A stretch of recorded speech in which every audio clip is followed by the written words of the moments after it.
I opened the door to the company, making believe that it was a habit of ours to open that door. And I opened it first to Mr Wopsle, next to Mr and Mrs Hubble, and last of all to Uncle Pumblechook. N.B. I was not allowed to call him Uncle, under the severest penalties. "Mrs Joe," said Uncle Pumblechook, a large, hard-breathing, middle-aged, slow man with a mouth like a fish, dull, staring eyes, and sandy hair standing upright on his head, so that he looked as if he had just been all but choked, and had that moment come to. "I have brought you, as the compliments of the season, I have brought you, Mum, a bottle of sherry wine, and I have brought you, Mum, a bottle of port wine." Every Christmas Day he presented himself as a profound novelty, with exactly the same words, and carrying the bottles like dumbbells.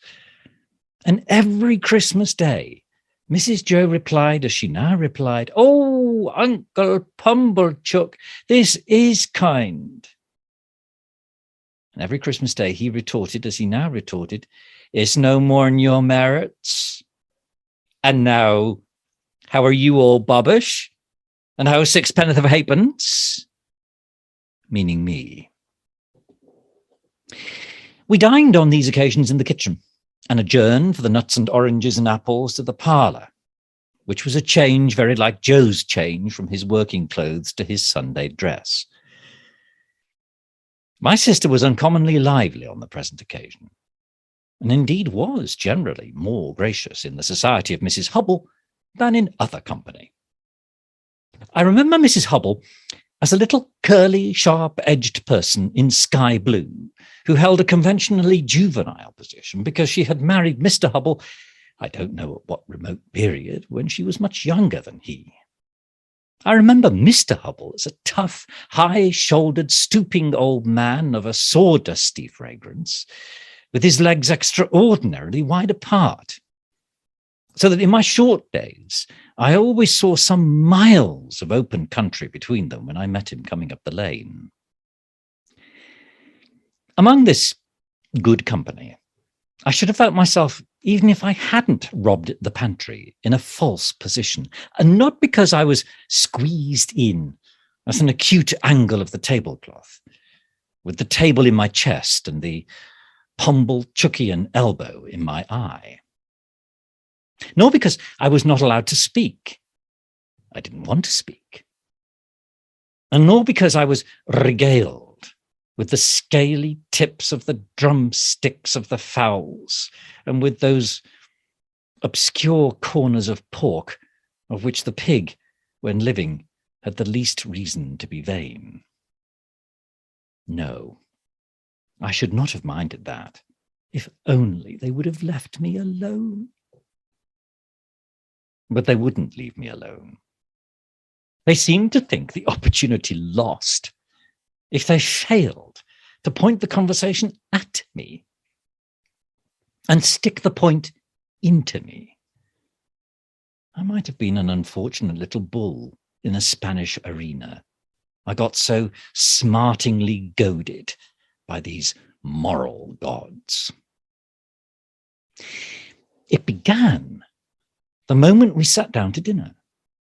Mr Wopsle said grace with theatrical declamation, as it now appears to me, something like a religious cross of the ghost in Hamlet with Richard III, and ended with the very proper aspiration that we might be truly grateful. Upon which my sister fixed me with her eye and said in a low, reproachful voice, "Do you hear that? Be grateful." "Especially," said Mr Pumblechook, "be grateful, boy, to them which have brought you up by hand." Mrs Hubble shook her head, and contemplating me with a mournful presentiment that I should come to no good, asked, "Why is it that the young are never grateful?" Now this moral mystery seemed too much for the company, until Mr. Hubble tersely solved it by saying, "Naturally wishes." And everybody then murmured, "True," and looked at me in a particularly unpleasant and personal manner. Joe's station and influence were somewhat feebler, if possible, when there was company than when there was none. But he always aided and comforted me when he could, in some way of his own. And he always did so at dinner time by giving me gravy, if there were any. There being plenty of gravy today, Joe spooned into my plate, at this point, about half a pint. Mr. Pumblechook said, after a short interval of reflection, "Look at pork alone.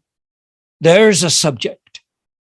If I want a subject, look at pork."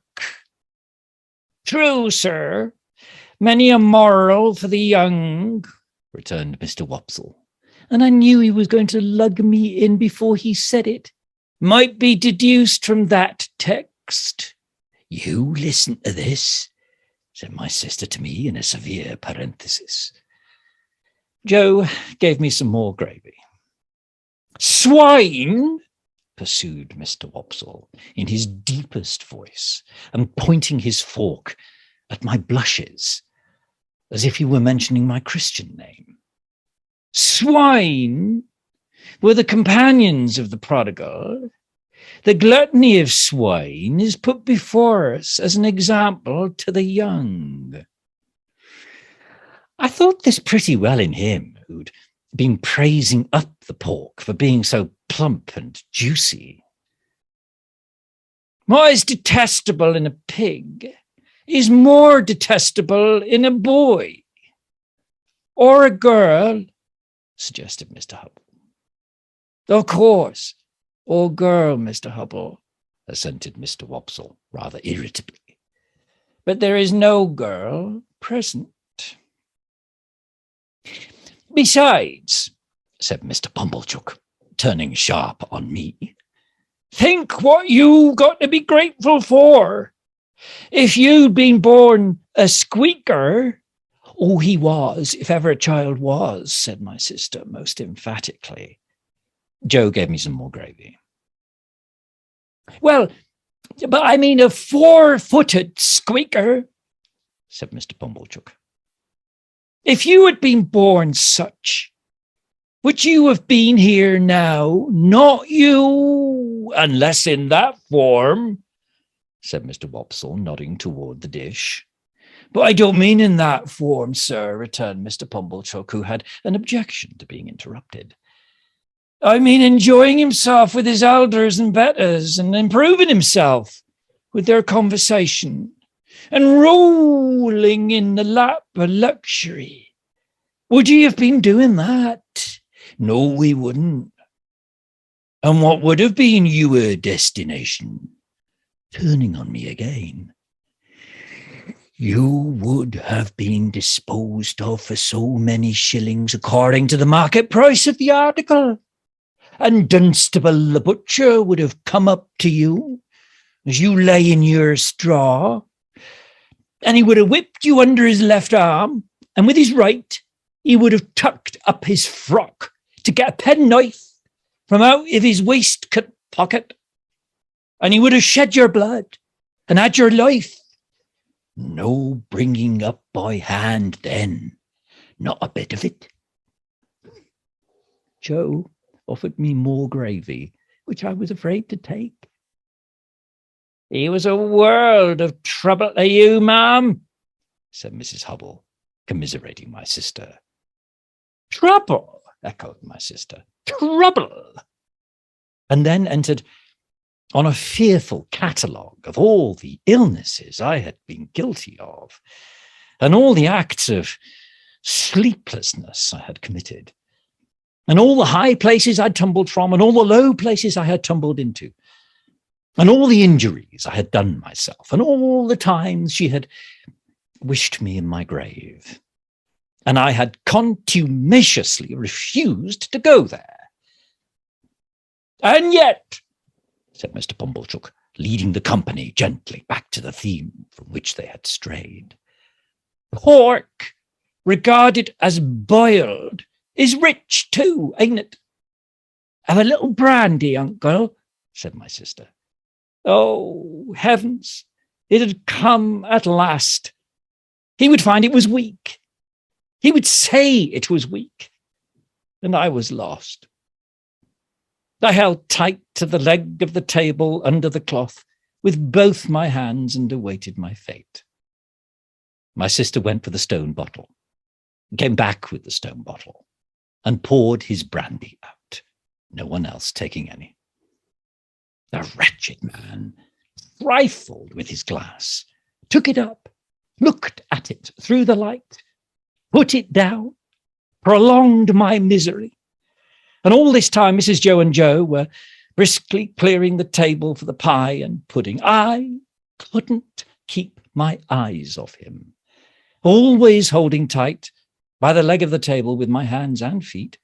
I saw the miserable creature finger his glass playfully, take it up, smile, throw his head back, and drink the brandy off. And instantly afterward, the company was seized with unspeakable consternation, owing to his springing to his feet, turning around several times in an appalling, spasmodic, whooping cough dance, and rushing out at the door.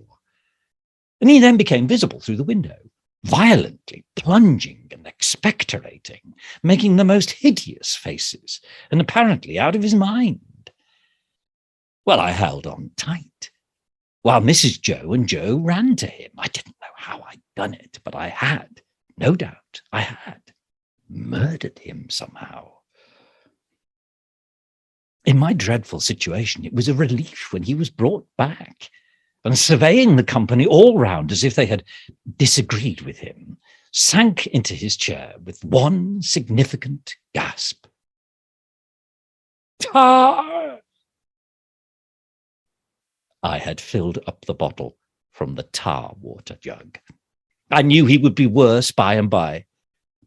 I moved the table, like a medium of the present day, by the vigour of my unseen hold upon it. Tar! Cried my sister in amazement. Why, however could tar come there? But Uncle Pumblechook was omnipotent in that kitchen, and he wouldn't hear the word, wouldn't hear of the subject, imperiously waved it all away with his hand, and asked for hot gin and water.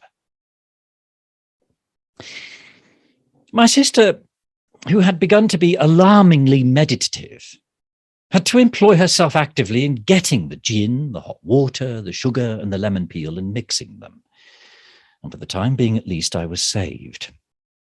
I still held on to the leg of the table, but clutched it now with the fervour of gratitude. By degrees, I became calm, and released my grasp, and partook of the pudding. Mr. Pumblechook partook of the pudding. All partook of the pudding. The course terminated, and Mr. Pumblechook had begun to beam under the genial influence of gin and water. And I began to think I should get over the day. When my sister said to Joe, "Clean the plates, cold." I clutched the leg of the table again immediately and pressed it to my bosom, as if it had been the companion of my youth and friend of my soul. I foresaw what was coming, and I felt that this time I really was gone. "You must taste," said my sister, addressing the guests with her best grace. "You must taste to finish with. Such a delightful and delicious present of Uncle Pumblechook's." Must they? Let them not hope to taste it. "You must know," said my sister, rising, "it is a pie, a savoury pork pie." The company murmured their compliments. Uncle Pumblechook, sensible of having deserved well of his fellow creatures, said, quite vivaciously, all things considered, "Well, Mrs. Joe, we'll do our best endeavours. Let us have a cut at this same pie." My sister went out to get it. I heard her steps proceed to the pantry. I saw Mr. Pumblechook balance his knife. I saw reawakened appetite in the Roman nostrils of Mr. Wopsle. I heard Mr. Hubble remark that a bit of savoury pork pie would lay atop of anything you could mention and do no harm. And I heard Joe say, "You shall have some, Pip." I've never been absolutely certain whether I uttered a shrill yell of terror, merely in spirit or in the bodily hearing of the company. I felt that I could bear no more, and that I must run away. I released the leg of the table and ran for my life, but I ran no farther than the house door, for there I ran, head foremost, into a party of soldiers with their muskets, one of whom held out a pair of handcuffs to me, saying, "Here you are. Look sharp. Come on."